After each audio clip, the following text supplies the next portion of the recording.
Constance, written by Norris the Pony.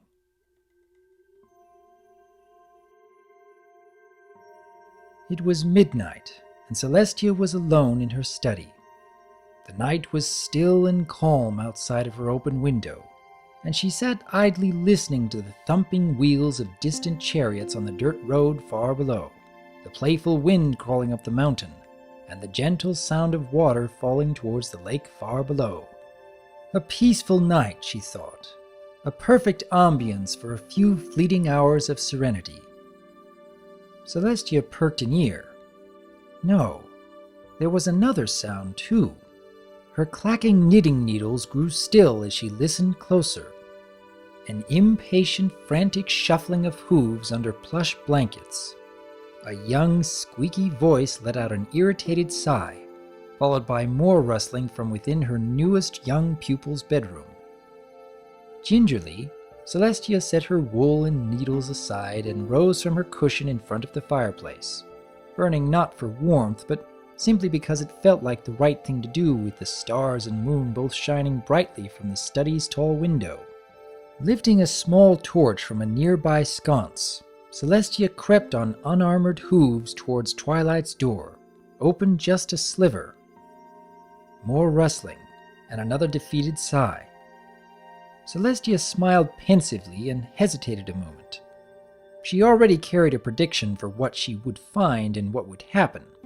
A more violent rustling as Twilight rushed to extinguish a nearby candle and conceal a heavy-looking book under her covers, and then her exaggerated snoring as she did her best to keep her eyes closed to feign sleep.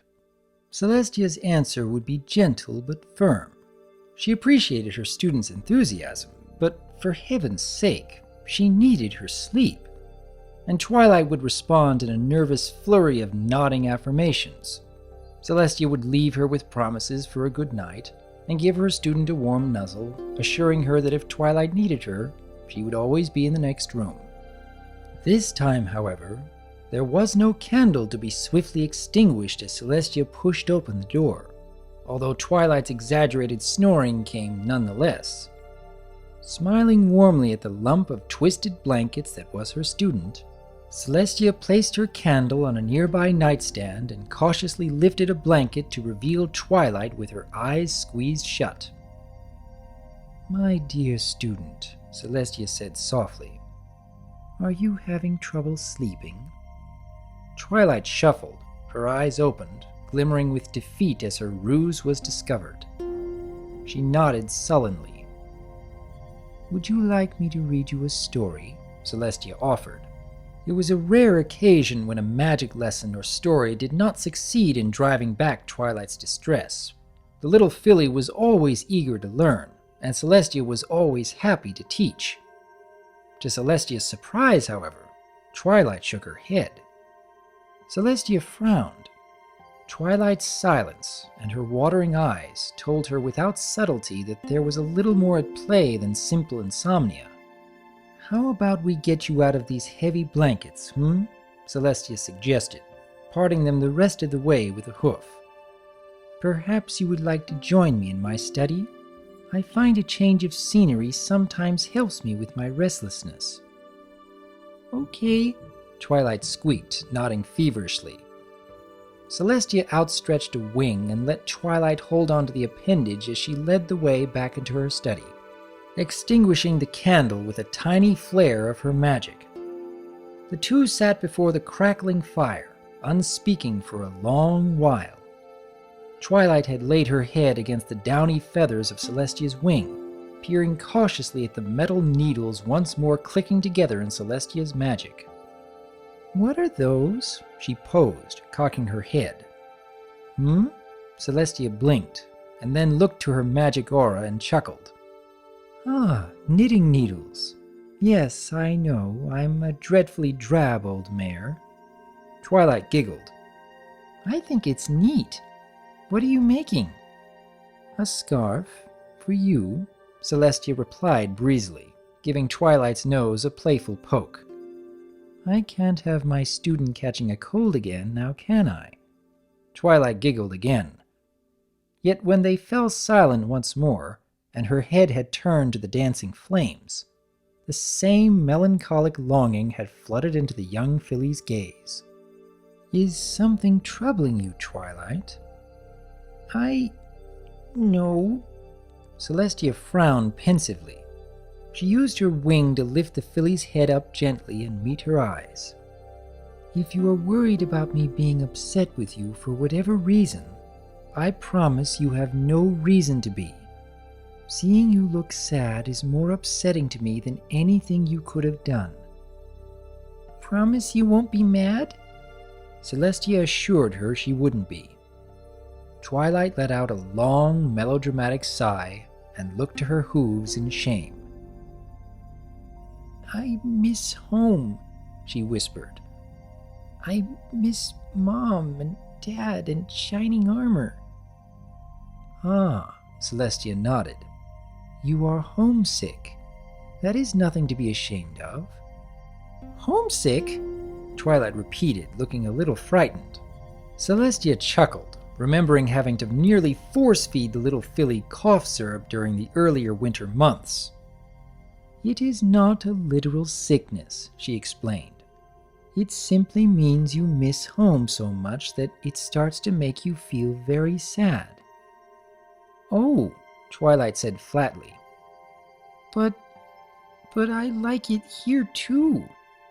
I don't know why I miss home so much, because I like staying here with you." "I understand, truly. Happiness and luxury don't make a home after all, and I cannot ever hope to replace your home." Twilight was silent, shuffling further into Celestia's wing.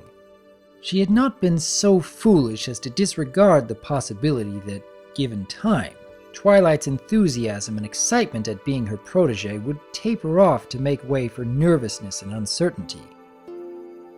"Do you wish to go home, Twilight?" Celestia asked softly. "I have no objections to postponing your tutelage if you feel you are not ready." The poor filly peered up at Celestia, evidently very conflicted. I don't know. I want..." Her head sunk again as she stuttered into silence without giving Celestia a proper answer. Twilight Sparkle loved to learn. She loved her books and her studies and her mentor, and Celestia knew that the latter was genuine, not some mask the filly wore to impress her, and she hoped to the stars above Twilight knew that the love was mutual. Still, she was not a mother, and she would not try to be. Smiling warmly, Celestia retook her knitting needles. She cast off quickly, and then wrapped the completed scarf around Twilight's neck. The filly blinked in surprise, and Celestia chuckled. "Why don't we go for a walk, Twilight?" "But it's past my bedtime!" she exclaimed. "We can cancel our morning lessons." Celestia waved a hoof dismissively. "I have something to show you that might help you feel a little closer to home." Together they traveled through the dimly lit corridors of the deserted castle, the maids and guards who had lined the halls now mostly gone in the late midnight hour. The occasional guard who was present turned to watch the smiling alicorn and curious little filly trotting behind her, the long scarf dragging on the ground behind her like a praying snake. They emerged into a well-kept garden built on a lengthy balcony. The towers of Canterlot stabbed into the night sky behind them, and the majestic plains of Equestria lay ahead. It had become her and Twilight's favorite place for their lessons in the day, enclosed and isolated, yet with the whole of Equestria on display, and yet only brilliantly colored birds perched on vines as their audience. Now, though, even the wildlife had retired for the night. Together they stood below the stars and the moon, their breath rising into the late winter air. Eventually, Celestia spoke. "Look up, my faithful student. What do you see?" The stars?" "Mm-hmm. And what else?" "The sky?" "Yes, certainly, that too. And?" "The moon?" Yes, Celestia smiled. Now I want you to close your eyes and imagine. Imagine your mother, or your father or brother if you like. Imagine being with them. A distant sadness joined Twilight's curious expression as she obeyed, closing her eyes to the heavens above. Now, imagine looking at the sky with them. Look at the moon, and then open your eyes again. Gradually, her eyes fluttered to life, focusing back to the inky tapestry in front of her. Twilight, no matter where you are, no matter how far you are from your loved ones, when you look up at the night, it is the same sky, the same silver moon. As you grow up, you will meet new ponies and others may go away. Times will change. Perhaps even the constellations above will change. But no matter what happens, every time you look up at the moon, you will do so together. For several moments, Twilight simply stared, eyes wide with wonder. Twilight, my dear, Celestia cooed gently, resting a wing on her back.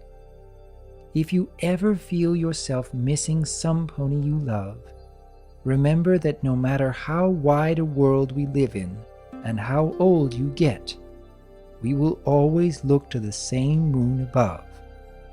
We may move away, but we will always have an anchor. What about you? Twilight's voice is a weak and wavering whisper.